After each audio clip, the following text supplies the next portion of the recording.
अस्सलाम वालेकुम बच्चों।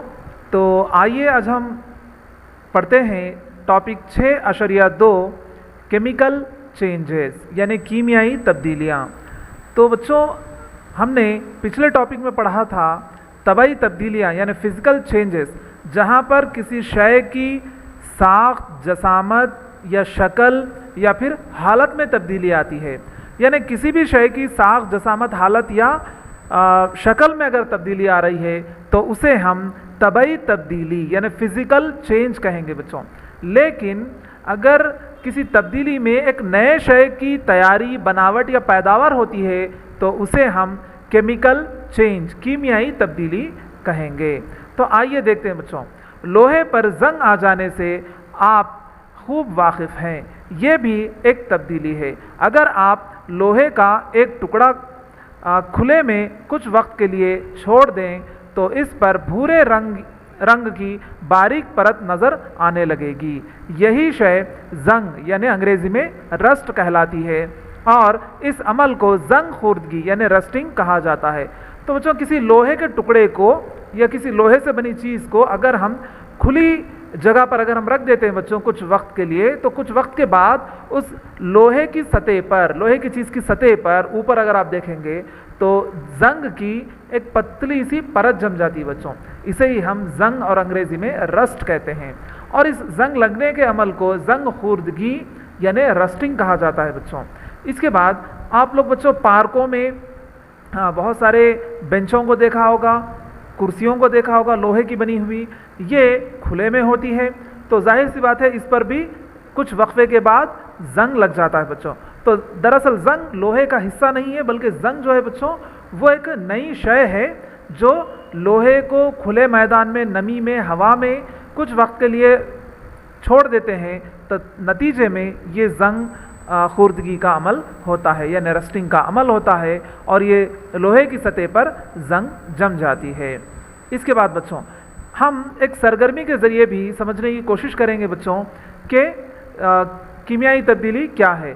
तो आप लोग बच्चों किचन में भी आपने देखा होगा कि जो लोहे का पैन होता है जिसे हम तवा भी कहते हैं, ये तवे को अगर गीला करके आप कुछ वक्त के लिए अगर इसे खुले में छोड़ देते हैं तो बाद में जब आप देखेंगे कुछ वक्त के बाद तो इस पर एक लोहे की परत जम जाती है। तो लोहा एक नया शय है बच्चों। तो पहले भी मैंने बताया बच्चों, तो किसी भी तब्दीली में एक नए शय की जब पैदावार होती है तो उसे हम कीमियाई तब्दीली यानी केमिकल चेंज कहते हैं। तो एक सरगर्मी और देख लेते हैं बच्चों हम, ताकि कीमियाई तब्दीली को बआसानी से समझ सकें। तो हमें क्या करना है बच्चों, एक मैग्नीशियम रिबन को लेना है, यानी मैग्नीशियम एक धात है तो धाती पट्टी को लेना है बच्चों, मैग्नीशियम की पट्टी को, और इसे मोमबत्ती की लू के करीब ले जाना है और मोमबत्ती की लू में इसे जलाना है। तो ऑक्सीजन की मौजूदगी में यह अमल हो रहा है बच्चों। तो जब यह मैग्नीशियम की पट्टी जलती है ऑक्सीजन की मौजूदगी में तो ये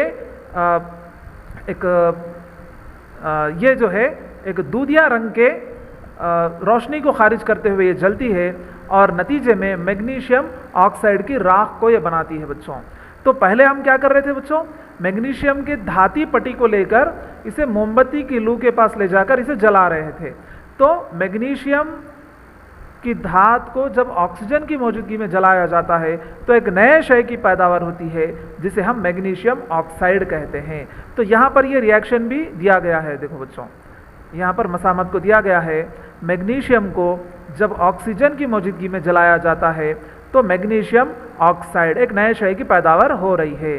तो इसे क्या कहेंगे बच्चों, ये कौन सी तब्दीली है, ये एक कीमियाई तब्दीली है, क्योंकि यहाँ पर एक नया शय मैग्नीशियम ऑक्साइड तैयार हो रहा है। इसके बाद आगे देखते हैं बच्चों, इसी तरह इस मैग्नीशियम ऑक्साइड की राख को बच्चों अगर हम इकट्ठा करके एक बीकर में पानी को लेकर उस पानी में इस मैग्नीशियम की राख को जब हम मिला देते हैं तो वो मैग्नीशियम हाइड्रोक्साइड का महलूल बन जाता है बच्चों। तो इसकी जांच करनी है बच्चों अभी हमें, ये क्या ये महलूल तेजाबी है या असासी है। तो कैसा करेंगे बच्चों हम इसकी जांच, तो दिया गया महलूल तेजाबी है या असासी है, इसकी जांच हम लिटमस पेपर की मदद से कर सकते हैं। तो आपने पिछले क्लास में देखा था बच्चों, लिटमस अगर लाल रंग से नीला रंग में तब्दील हो रहा है तो जो महलूल में लिटमस को रखा गया वो महलूल असासी है। इसी तरह लिटमस अगर नीले रंग से लाल रंग में तब्दील हो रहा है तो डाला गया महलूल बच्चों तेजाबी है। तो अब हमारे पास बीकर में मैग्नीशियम ऑक्साइड की राख है और पानी को भी मिलाया गया, तो नतीजे में बच्चों वहाँ पर मैग्नीशियम हाइड्रोक्साइड बन गया है बच्चों। तो यहाँ पर उसका मसावत को देख सकते हैं, उस रिएक्शन को हम यहाँ पर देख सकते हैं, मसावत को हम यहाँ देख सकते हैं। Magnesium oxide MgO plus water, यानी पानी में जब ये मैग्नीशियम ऑक्साइड की राख को मिलाया जाता है तो नतीजे में magnesium hydroxide MgOH taken twice यहाँ पर है बच्चों। मैग्नीशियम ऑक्साइड प्लस पानी gives rise to magnesium hydroxide. तो ये मैग्नीशियम हाइड्रोक्साइड को जब नीले लिटमस में रखा जाता है तो नीला लिटमस लाल में तब्दील नहीं होता है। इसका क्या मतलब है बच्चों? मैग्नीशियम हाइड्रोक्साइड ये तेजाबी महलूल नहीं है, लेकिन जब हम इस मैग्नीशियम हाइड्रोक्साइड के महलूल में लाल लिटमस को डालते हैं तो वो नीले लिटमस में तब्दील होता है। इसका क्या मतलब है बच्चों? मैग्नीशियम हाइड्रोक्साइड एक असास है। तो इस तरह हम इसकी जांच भी कर सकते हैं। तो ये कौन सी तब्दीली है बच्चों? यहाँ पर हम धाती मैग्नीशियम को जब मोमबत्ती की मदद से जला रहे हैं तो हमें मैग्नीशियम ऑक्साइड हासिल हो रहा है जो कि एक नई शय है। उसके बाद इस मैग्नीशियम हाइड्रोक्साइड को पानी में घोल रहे हैं तो वो एक असास मैग्नीशियम हाइड्रोक्साइड बन रही है। तो ये मैग्नीशियम हाइड्रोक्साइड भी एक दूसरी नई शय है। तो इस तरह इस सरगर्मी में दो नए शय की बनावट हो रही है। एक है मैग्नीशियम ऑक्साइड, फिर उसे जब हम पानी में घोल रहे हैं तो मैग्नीशियम हाइड्रोक्साइड, यानी नए शय की बनावट या पैदावार या तैयारी जब हो रही है तो इसे हम कीमियाई तब्दीली यानी केमिकल चेंज कह सकते हैं। तो इस सरगर्मी के ज़रिए हमें कीमियाई तब्दीली क्या है ये समझ में आया है बच्चों। तो बच्चों बढ़ते हैं अगली सरगर्मी की ओर। तो सरगर्मी 6.7। तो यहाँ पर हम क्या करते हैं बच्चों? एक बीकर को लेते हैं और उस बीकर में तकरीबन आधे हिस्से तक पानी को ले लेते हैं बच्चों, और उस पानी में हम 1 चम्मच कॉपर सल्फेट नमक को डालते हैं, कॉपर सल्फेट सॉल्ट। और ये नमक जो है नीले रंग का होता है बच्चों, ये कीमियाई नमक है, केमिकल सॉल्ट है, और ये नीले रंग का होता है। जैसे ही इस नमक को हम इस पानी में घोल देते हैं बच्चों तो बीकर में मौजूद तमाम पानी ये नीले रंग का हो जाता है। और फिर इसमें बच्चों हम एक लोहे की कील डाल देते हैं या फिर इस्तेमाल शुदा शेविंग ब्लेड। तो ये शेविंग ब्लेड को भी हम कील के बजाय इस्तेमाल कर सकते हैं। डालकर कुछ वक्फे के लिए तकरीबन आधे घंटे के लिए इसको हम ऐसे ही अगर रख देते हैं बच्चों तो कुछ देर के बाद इस नीले रंग का जो महलूल है उसका रंग तब्दील होना शुरू होता है बच्चों। तो ये तब्दील होकर हरा हो जाता है और कील जो कि पहले कील जो है बच्चों वो भूरे रंग में तब्दील होना शुरू हो जाती है। तो आइए बच्चों हम यहाँ पर एक मसावात के ज़रिए समझने की कोशिश करेंगे कि यहाँ पर कौन सा तामुल हुआ है और कौन सी नई शय यहाँ पर तैयार हुई है। तो सबसे पहले हमने क्या किया है बच्चों? यहाँ पर कॉपर सल्फेट, नीले रंग वाले कॉपर सल्फेट को लेकर हमने बीकर में पानी को लेकर उस पानी में इस कॉपर सल्फेट के नमक को, नीले रंगीन नमक को हमने मिला लिया है। इस तरह हमें कॉपर सल्फेट का सॉल्यूशन महलूल हासिल हुआ जो कि ब्लू कलर का था बच्चों, नीले रंग का था।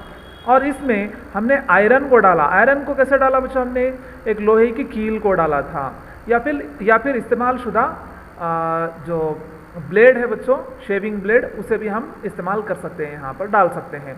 तो नीले रंगीन कॉपर सल्फेट के महलूल में जब आयरन की कील या आयरन की ब्लेड को, इस्तेमाल शुदा शेविंग ब्लेड को डाला जाता है और उसे कुछ वक्फे के लिए तकरीबन आधे से एक घंटे तक जब रख दिया जाता है बच्चों तो नतीजे में जो महलूल है वो हरे रंग में तब्दील होता है। अच्छा गौर से सुनिए बच्चों, वो महलूल जो नीला था, ब्लू था, वो ग्रीन हो गया बच्चों, हरे रंग में तब्दील हो गया, यानी आयरन सल्फेट सॉल्यूशन बन गया बच्चों।